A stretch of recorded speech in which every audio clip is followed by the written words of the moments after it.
Before it became an open-air museum, I don't know why I didn't expect it. So stunning, you obviously have to visit it. And I'm so excited because I developed this obsession with cornetto crema amarena.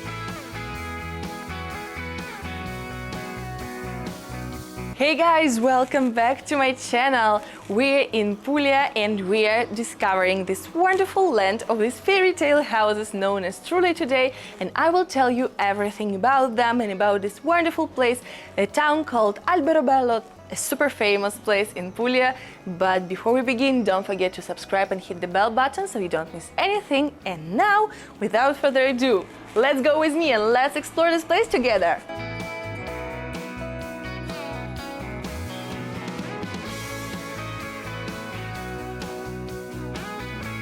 But the first stop of today here, guys, is of course breakfast, and the breakfast will be in Trulo, obviously, because I found a lovely pasticceria, lovely pastry shop here that is actually part of the chain that we've been to in Polignano previously, and I'm so excited because I developed this obsession with cornetto crema amarena, which means the croissant made with cream and cherry jam, which is absolutely spectacular. So let's go, I'll show you.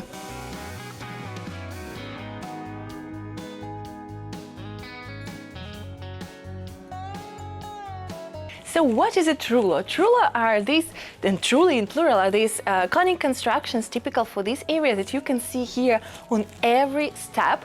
And they date back to the 14th century. They originated in the 14th century when Puglia was under the rule of Kingdom of Naples, and the taxes for new constructions were incredibly high. So people came up with this very intelligent idea. They started to build these conic houses in dry mode, meaning they did not use any cement or anything, and they were incredibly easy to deconstruct once the controls were coming their way. So this is how these houses actually were born. Alberobello is full of these houses, and then you can find more truly here and there around the area, and I think this is absolutely fascinating because it feels like an open-air museum. Whenever you go here, each street will be full of this lovely truly, and they look like fairy tale houses to me. They look like they could have been inhabited by, magical creatures, although people actually lived there.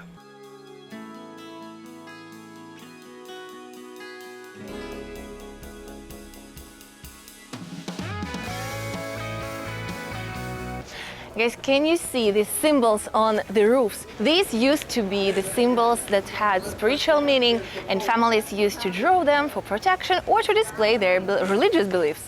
Obviously, even in places as beautiful as this one, there used to be numerous love stories, and some of them were quite dramatic. Like, for example, the legend behind Trulo Siamese, which is one of the houses divided in two halves and having two different entries. Because according to the legend, there was this young woman who was married to one of the brothers of the same family, but also was the lover of the other one. And so their house was divided in two, so that the brothers never meet each other. Let's go, I'll show you.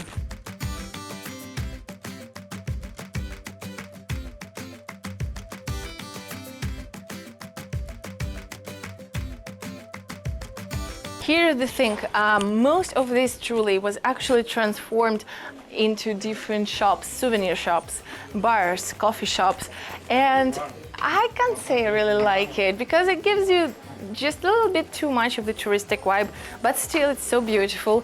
You can obviously enjoy all of them, and you can get inside and at least see what's inside, but we are going to see the real Trulo, the real house, and what's inside there. I'm so excited to show it to you guys. Follow me.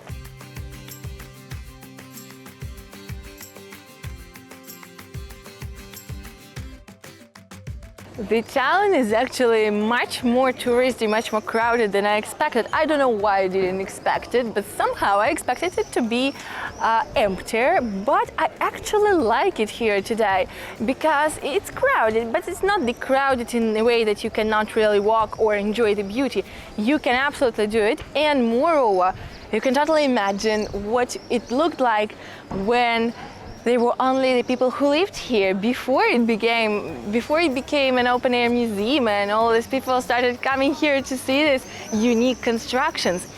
And guys, can you imagine that these tiny houses, because from outside they look absolutely tiny, once hosted the entire families, and families were huge. Families had numerous kids in there, and people managed to live inside.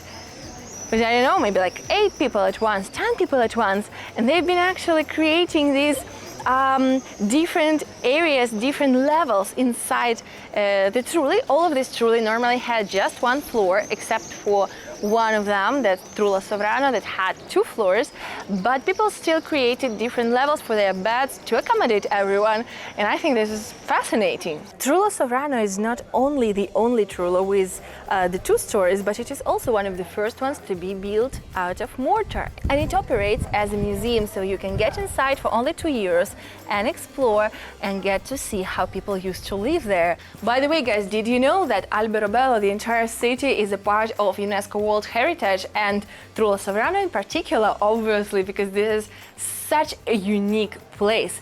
And if you want to learn about even more unique places in Italy, if you want to get new tips and itineraries and deals and more stuff, don't forget that I have a Patreon page. I will leave you the link in the description box, so subscribe, check it out. I will be so happy to see you there, because every week I post all of the information that you need to know when planning a trip to Italy.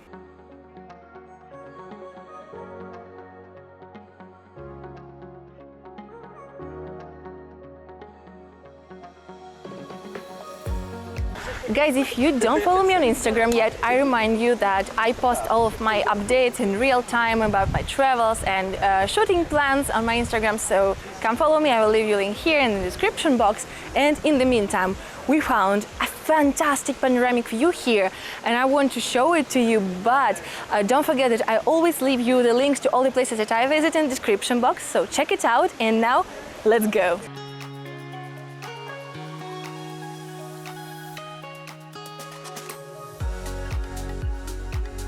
One thing concerning the prices for the souvenirs and stuff here, guys, is that the souvenirs are actually not expensive at all. But keep in mind that to eat here, you will probably pay more than in other places around Puglia and around the region, because just to give you an example, when we were in Polignano, as I said, we ate at the same pastry shop for breakfast, and it cost us way less, even though it's the same chain.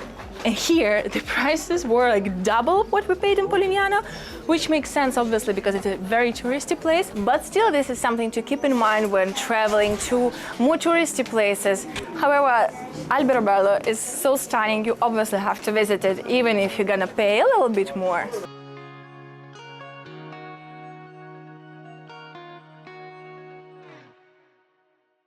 And that's it for today, guys. I hope that you enjoyed this video from wonderful Alberobello, and I hope that you feel inspired to come here to explore it all for yourselves. Obviously, don't forget to subscribe, because we still have more travel vlogs from Puglia for you in stock, so hit the bell button so you get the notification whenever a new video is up on my channel.